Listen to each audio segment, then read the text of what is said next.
and watch it go like.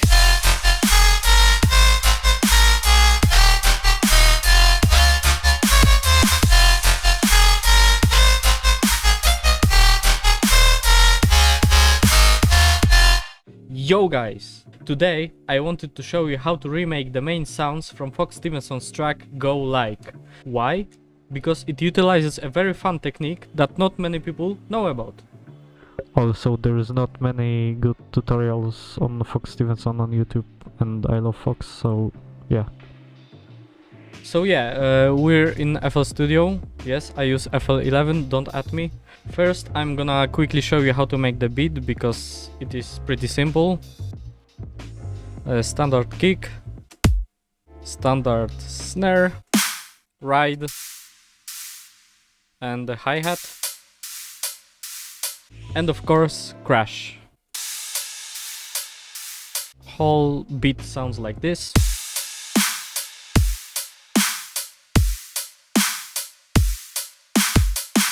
Yeah, so nothing really special. Let's go to the main part. So yeah, the main sound is pretty simple because it uses basic wavetables and without any effects sounds like this.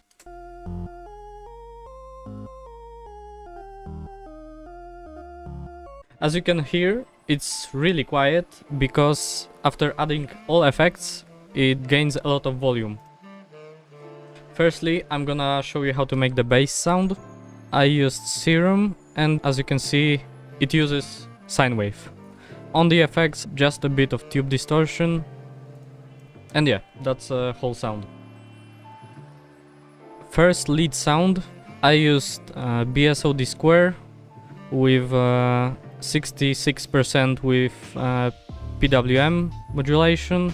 A little bit of comps filter for extra texture with 880 Hz, 53 resonance and 36 drive. In the voicing tab you switch on legato and porta you set to around 300 milliseconds for that gliding sound. Onto the effects, I used only the high cut because the sound was really harsh. Really important thing with this sound is a vibrato, so I put the small sine wave with 1/16 rate on a chorus pitch and it's really just set to 1. Onto the external effects, on the lead we have a double low cut because with this technique low frequencies on the lead really mess up with the whole sound. We also have Serum effects. I added a bit of tube distortion on 88%, comp plus 137 Hz, around 27% resonance and 40% drive. Also a bit of hyperdimension, free unison, 22 mix, dimension 2% size and 29% mix. So with this technique you route the lead sound and the bass sound to the single mixer track and then we can start adding our effects. First we have a overdrive, you can see the settings here. And as you could guess, it overdrives the sound. Next one we have a pretty basic low and a high cut, nothing really changes here.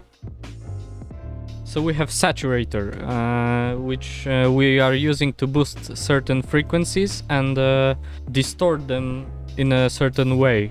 You can see here, you can copy the settings, and with a saturator the sound starts coming pretty nicely.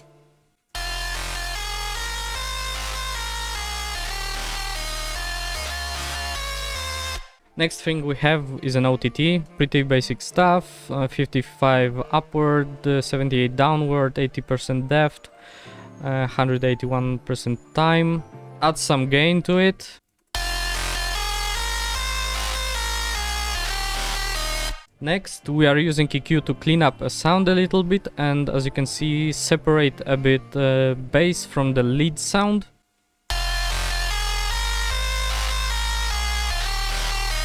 Next effect I used is a bass boost, just to boost the bass.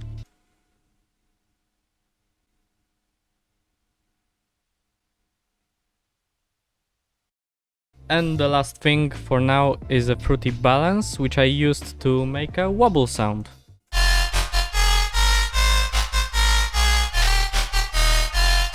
I also added some reverb that I sidechained to the main track. You can do this by choosing your mixer track, pressing right mouse button and clicking sidechain to this track, and you click on this and reset, and now you have a signal coming through two of those tracks.